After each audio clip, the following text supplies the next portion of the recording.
안녕하세요. 건교원 문제집으로 인사드립니다. 제2회 실전 모의고사 1번부터 25번까지 해보겠습니다. 1번, 화재 경보가 울릴 때 환자가 보이지 않을 때는 일단 간호사에게 보고하고 병원 규정을 따르는 것이 중요합니다. 병원마다 화재 시 체계가 있기 때문에 독단적인 행동을 하지 않는 것이 중요합니다. 간염 환자가 피부 소양증을 일으킬 때 그 원인으로는 우리가 적혈구의 헤모글로빈이 간에서 분해가 되는데 그때 발생되는 산물이 빌리루빈입니다. 근데 이 빌리루빈을 담도를 통해서 배설해야 되는데 간염으로 인해 해독작용을 하지 못하게 되면 이 빌리루빈은 혈중에서 상승하게 됩니다. 그러면 피부 아래에 담즙산이 축적되게 되고 말초신경을 자극하게 돼서 간지러움을 일으킵니다. 3번, 교감신경이 흥분할 때 생길 수 있는 생리적인 현상으로는 동공은 확장이 되고 기관지도 확장이 됩니다. 그리고 말초혈관이 수축이 되며 배뇨가 촉진되지 않습니다. 그래서 정답은 4번으로 고를 수 있습니다. 4번, 모르핀과 같은 마약성을 지니고 있으며 진해작용을 하는 것은 돼 있는데 우리가 모르핀과 같은 마약성 진통제는 말초에서 중추로 가는 통증 관로를 차단합니다. 그리고 여기 그냥 정답부터 얘기하면 이 지금 코데인에 대한 설명을 하고 있는데요. 코데인 같은 경우에는 뇌의 기침 중추를 억제하고 통증을 완화시켜주는 효과가 있습니다. 그래서 이렇게 알약의 형태로 복용하게 됩니다. 5번, 우상복부에 위치하며 우리 몸의 영양소 대사와 해독작용을 하고 있고 이 중에서 암모니아라는 요소를 전환을 시킬 때 배출될 수 있는 영양소로 옳은 것은 돼 있는데 우리가 간에서 여러 가지 해독과 대사작용을 할 때 암모니아를 이제 그 불순물로 내놓게 되는 것은 단백질입니다. 그래서 단백질이 암모니아가 이제 요소로 전환이 되어 소변으로 빠져나가게 됩니다. 그런데 이에 대한 또 대사작용과 문제가 생길 때에는 암모니아가 우리 혈중에 축적이 되고 나중에는 간성혼수라고 하는 질환을 맞게 됩니다. 6번, 위암 진단을 받고 위절제술을 실시하게 되었을 때 식사 후에 창백해지며 심계항진 설사를 호소하는 경우는 우리가 덤핑 신드롬이라고 배웠습니다. 그래서 지금 이 같은 경우에는 갑자기 고장액이 소장으로 넘어오게 되었을 때 수분이 이쪽으로 다 끌리기 때문에 사람이 저혈량에 빠지게 됩니다. 그래서 이제 얼굴이 창백해지고 어지러움증을 호소하게 되죠. 그래서 이와 같은 경우에는 음식물을 소량씩 조금씩 먹게 하고 앉아 있는 것이 아니라 측아위로 눕게 해서 또 이제 좌측위로 누우면 좋다고 하죠. 그래서 이제 최대한 소장으로 그 음식물이 천천히 넘어가게끔 하는 것이 중요하다는 것입니다. 갱딴과 같은 물질을 제거하기 위해서 우선적으로 제공해야 할 것은 객담을 묽게 만들어야 하기 때문에 수분 제공을 하는 것이 좋습니다. 8번, 장기 입원 환자가 입맛이 없다고 식사를 거부할 때는 구강간호를 해주는 것이 좋습니다.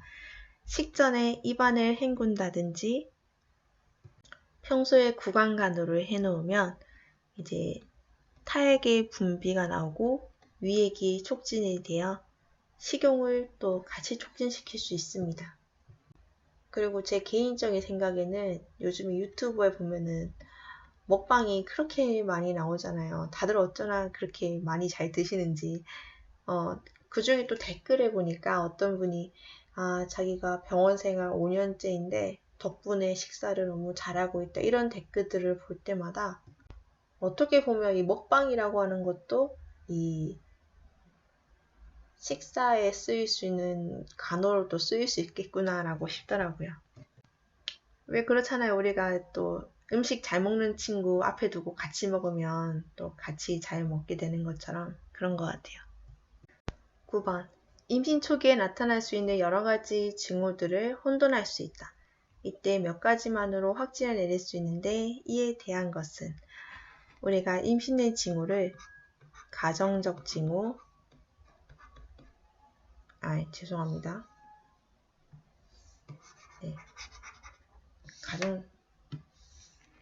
이렇게 외웠거든요.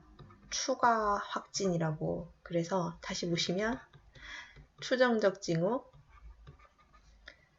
그 다음에 가정적 징후, 그 다음에 확정적이 있는데 이 세 가지 징후들은 특성이 있습니다. 첫 번째 추정적 징후는 임산부가 주관적으로 느끼는 징후들, 그 다음에 가정적은 의사가 객관적으로 관찰할 수 있는 것들, 그 다음에 확정적은 태아의 존재가 확인되었을 때를 뜻하는데요. 이 중에서 복부 증대, 그 다음에 임신 반응 검사는 가정적 징후, 입덧과 무월경은 추정적 징후, 그 다음 윤곽이 촉진되는 것도 가정적 징후. 이 중에서 태아의 심음을 청진하는 것은 확정적 징후에 들어갈 수 있습니다. 유도분만 시 자궁수술제를 투여 후에 태아의 맥박이 60회 이상 감소했을 때 산모가 취해되는 자세는 이와 같은 증상은 우리가 아화이성 저혈압과 가형환련이 있기 때문에 산모가 취해주면 좋은 자세는 좌측 위입니다. 그래서 이게 이제 대동맥이고 요게 이제 하대정맥이죠. 요 하대정맥이 다시 심장으로 이제 혈액이 올 수 있도록 하는 것인데 똑바로 누워있게 되면 이 부분이 눌리게 됩니다. 그래서 그러니까 이게 살짝 우측으로 치우쳐져 있기 때문에 왼쪽으로 누워 주어야 요게 이제 또 완화되어서 순환에 도움을 준다는 뜻입니다. 그래서 좌측이 위인 4번을 골라줄 수 있습니다. 회음부 절개 상처 간호 시 좌욕을 할 때에는 이제 산모의 이제 곁에 있으면서 허약감이라든지 피로감, 낙상을 관찰하는 것이 중요합니다. 12번 수유의 장점과 거리가 먼 것은 우유에 비해 당질과 단백질이 많다라고 하는데 당질이 많은 것은 사실이지만 단백질은 우유에 더 많이 있기 때문에 정답을 5번으로 고를 수 있습니다. 13번 기저귀 발진 관리 방법으로는 공기를 잘 통하게 해주고 젖어 있지 않도록 하고 그 다음에 건조시키는 것은 중요하지만 항생제를 따로 도포하진 않습니다. 14번 소아의 신체 발달에 대한 설명으로 올바른 것은 중심에서 말초 쪽으로 그리고 대천모는 12에서 18개월에 폐쇄가 되며 소천모는 6에서 8주 때 폐쇄가 됩니다. 그리고 초기에는 머리에서 발로 점점 운동이 늘어나고 신체의 각 부분은 서로 다른 속도로 성장하게 되며 중심에서 말초로 성장한다 하였기 때문에 몸통이 손가락과 손보다 빨리 발달합니다. 15번 홍역 진단을 받은 환아 같은 경우에는 호흡기 감염이 될 수 있기 때문에 5일 동안 격리하는 것이 중요합니다. 8개월 된 영아가 38.5도의 상태로 응급실에 실려왔을 때는 영아이기 때문에 입으로 구강 체온을 하게 되면 깨물 수도 있어서 하지 않아야 되고 75%의 알코올솜은 자극이 될 수 있습니다. 그리고 페니실린을 먹이는 것이 아니라 의사의 처방에 따라 아세트아미노펜을 먹일 수 있고 미온수 목욕을 해주거나 해열제 투여 시 구토를 할 경우에는 의사에게 먼저 보고하는 것이 중요합니다. 치매 환자의 간호 내용으로 적합한 것은 쉬운 단어와 짧은 문장을 사용하는 것이 중요하며 간단하고 명료하게 전달하는 것이 중요합니다. 그리고 혼자 둔다든지 가구 위치를 자주 바꾼다든지 그리고 취침 전에 수분 공급을 할 경우에는 밤에 또 소변을 보시러 일어나야 될 수도 있기 때문에 권장하지 않습니다. 노화에 대한 시각 기능 변화를 물어보고 있습니다. 동공의 크기는 수축이 됩니다. 그리고 수정체의 탈락성은 떨어지며 수정체가 항화 현상으로 빛 반사에 매우 예민해진다 돼 있는데, 수정체가 점점 섬유질이 늘어나서 색깔을 분별하는 능력이 떨어진다는 뜻입니다. 그리고 안구 건조증에 잘 걸리며 시야가 넓어지진 않습니다. 60대 노인 환자가 청골 부위에 발적이 있다. 이것은 욕창의 위험성을 보이고 있습니다. 그래서 그럴 때에는 시트에 주름을 펴주고 단백질 영양 공급을 하며 2시간마다 체위 변경과 백 마사지를 해주는 것이 중요합니다. 20번. 낙상으로 인해 생기는 간호 내용으로는 나머지 설명보다는 5번. 화장실에 미끄럼 방지 매트를 깔아드리는 것이 좋고, 낮은 곳에 개인 물품을 보관하고 밤에는 그걸 뭐라 하죠? 약간 이렇게 은은하게 켜는 조명?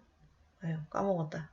네, 그거를 켜드려야 되고, 슬리퍼는 미끄러질 수 있기 때문에 추천드리지 않으며, 프라이버시 보호를 위해서 혼자 이렇게 목욕을 시켜드리게 되면 넘어지실 수도 있기 때문에 같이 도와드리거나 곁에 있는 것이 중요합니다. 21번.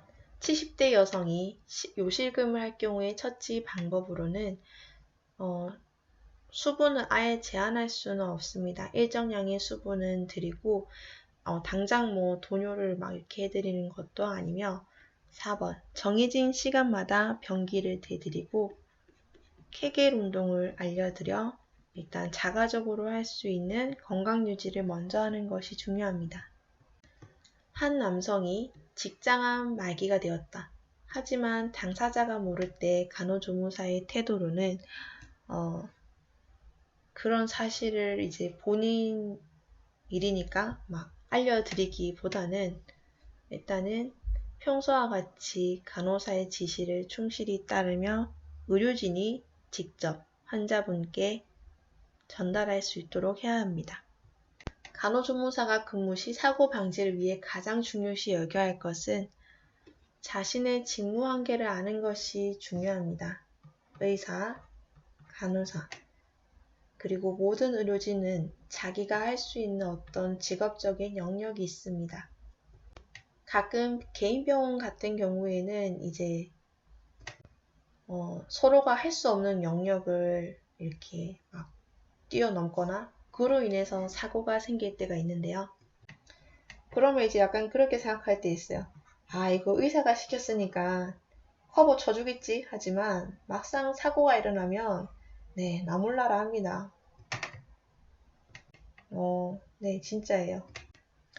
그래서 혹시나 이 영상을 보시는 분들께서는 나중에 근무를 하게 됐을 때 이게 내가 할 수 있는 업무가 아닌데 싶으시면 못하겠다고 이렇게 말씀을 드리는 것이 맞습니다.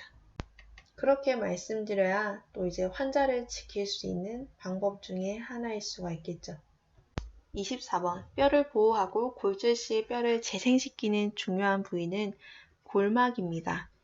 그래서 우리가 골수는 안에서 혈액을 생성하고 연골은 골과 그 골길이 이제 마찰이 되는 걸 막아주는 것, 그 다음에 치밀골과 그 다음에 해면골이라는 것이 있는데 여기 보시면 여기 이제 골 안에 이제 지나가는 것이 이제 골수이고, 여기가 이제 치밀골, 그 다음에 이렇게 구멍송송 해면골이 있습니다.